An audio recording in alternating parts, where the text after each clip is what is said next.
৳১২০ খাবার খাইয়ে যদি আমি বা আমরা ৳৫০০-৬০০ মাংস প্রতিদিন গবাদি পশু থেকে পাই, তাহলে এটা কিন্তু খামারিদের জন্য একটা ম্যাজিক বলা চলে। সেই ম্যাজিকের নাম হচ্ছে ইস্ট ফার্মেন্টেশন।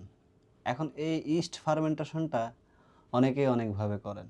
আর আমরা যেভাবে করি ইনশাআল্লাহ বিস্তারিত সেই ভিডিওটি আমি আপনাদেরকে দেখানোর চেষ্টা করব। কিন্তু আজকে সেদিকে না গিয়ে কেন আপনি আপনার গবাদি পশুকে ইস্ট ফার্মেন্টেশন দিবেন এবং ইস্ট ফার্মেন্টেশন আপনার গবাদি পশুকে দিলে আপনার গবাদি পশুর কী, কী উপকার হবে এবং আপনি কিভাবে লাভবান হবেন? বিস্তারিত আলোচনা আজকে সম্পূর্ণ ভিডিও জুড়ে। দেখেন ১ কেজি ভুট্টা যদি আপনি নরমালি গবাদি পশুকে দেন, সেটা তার শরীরে অ্যাবজর্ব করবে মানে শরীরটা নেবে হচ্ছে 65% আর 35% তার গোবরের সাথে চলে যাবে। সেটা যদি বড় দানা হয় তাহলে আপনি গোবরের সাথে স্বচক্ষে দেখবেন। আর যদি পাউডার হয় তাও সেটা গোবরের সাথে মিয়ে হয়ে 35% ভ্যানিশ হয়ে যাবে। তার মানে আপনি এখান থেকে 35% ওয়েস্টেজ গবাদি পশুকে দিচ্ছেন। ভুট্টার খাবারটা এই জন্যই ২০১৬-১৭ সালে প্রয়াত মুফতি মাহমুদ ভাই সহ এটাকে আবিষ্কার করা হয়। জানেন এখন অনেকেই অনেকভাবে ইস্ট ফার্মেন্টেশন করছে বা অনেকে এটার জনক বলে অনেকে আখ্যায়িত করছেন। যাক সেদিকে না যেয়ে আল্লাহ ভাইকে জান্নাতবাসী করুক। আসি মূল কথায়। ১ কেজি ভুট্টা যখন আপনি দানাদার খাবারের সাথে দিবেন তখন কিন্তু ৩৫% ওয়েস্টেজ হয়ে আপনি লসের সম্মুখীন হলেন। ইভেন আপনার খরচও বেড়ে গেল। এখন আসি ১ কেজি ভুট্টা যখন আপনি এমনি নরমালি গবাদি পশুকে দিবেন সেখানে প্রোটিন থাকবে ৮ থেকে ৯% বা 10%। কিন্তু ম্যাজিকটা হচ্ছে আপনি যখন সেই ভুট্টাটাকে প্রক্রিয়াজাত করে ইস্ট ফার্মেন্টেশন করে ৪-৫ দিন গাজন করে বা ফার্মেন্টেশন করে গবাদি পশুকে দিবেন, তখন তার গুণাগুণ বেড়ে যাবে ১৮ থেকে ২০%। চমৎকার না বিষয়টা? একই খাবার আপনি দিচ্ছেন। আমি যদিও ভুট্টা সংগ্রহ করি ৳২৫.৫০, আমাদের প্রায় ১.৫ টন ভুট্টা সংগ্রহ করা হয়েছে এই সিজনে। ইনশাআল্লাহ আরও সংগ্রহ করব। তো আমাদের খরচটা কম পড়ে। কিন্তু যারা নরমালি স্ট্যান্ডার্ড বাজার থেকে কিনেন ১ কেজি মিহি ভুট্টার পাউডার ৳৩০ কিনতে হয় নরমালি। উপরে হাই কোয়ালিটি আর ৳৩০-৩২ বা ৳২৮ কিনেন। এখন দেখেন আমরা ১ কেজি করে ২ বেলা যদি ২ কেজি ভুট্টা দিই তাহলে ৳৬০। আমি ধরলাম যারা গৃহস্থ দিচ্ছেন এখানে ইস্ট আছে, মোলাসেস আছে, যখন প্রক্রিয়াজাত করা হয় সেখানে সর্বোচ্চ খরচ ৳১০০। তারপর আমি ৳১২০ ধরলাম।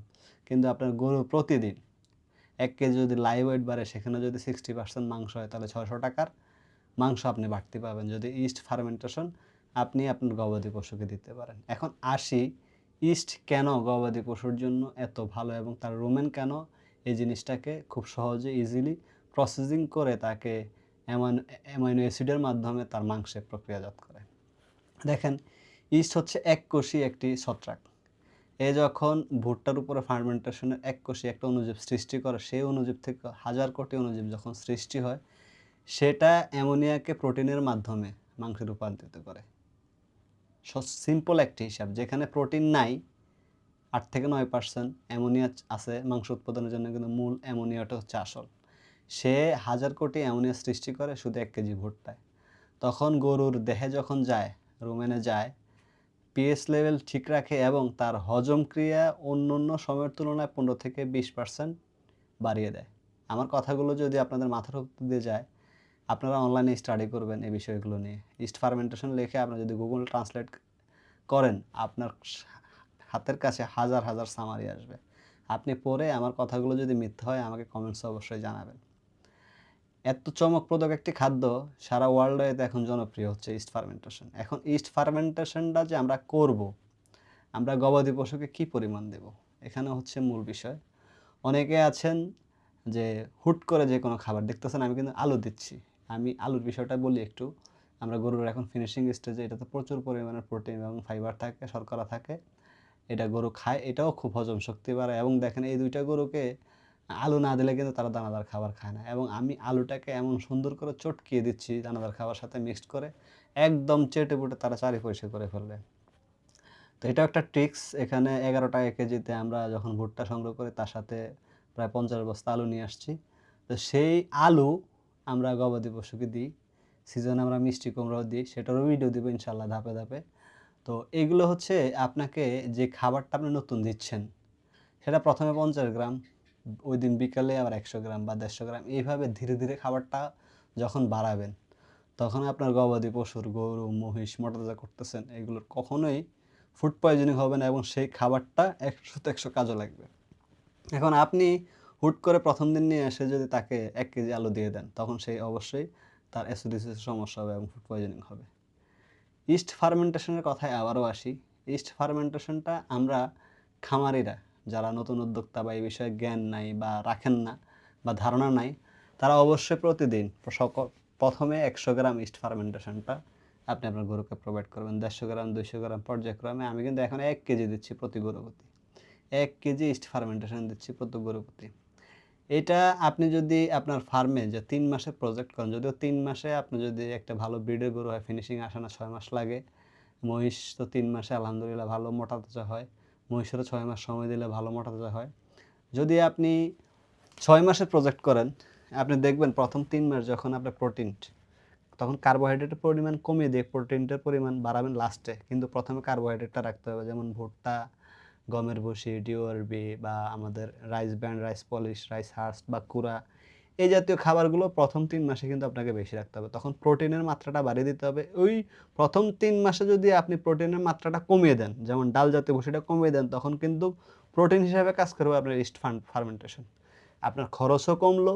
দ্বিতীয় স্টেজে মানে ফিনিশিং স্টেজে লাস্ট যে ৩ মাস, ওই ৩ মাসে এসে কার্বোহাইড্রেটের পরিমাণ কমিয়ে প্রোটিনের মাত্রাটা বাড়িয়ে রাখবে ইস্ট ফার্মেন্টেশন। দেখেন বিষয়টা কেমন ইন্টারেস্টেড না? আমরা আসলে সচেতন খামারি হব কবে? আমরা যদি এসব বিষয়ে যদি স্টাডি না করি বা নিজেরা পড়াশোনা না করি, দিনের পরে দিন ৫০-৬০ টাকা কেজি দানাদার খাবার খাইয়ে যেমন ভোক্তার কাছে আমরা ন্যায্য মূল্য মাংসও উৎপাদন করে দিতে পারবো না, আমরা খামারিরাও লস গুনে, গুনে একটা সময় মন মানসিকতা নষ্ট হয়ে খামার থেকে আমরা মুক্ত হয়ে যাব।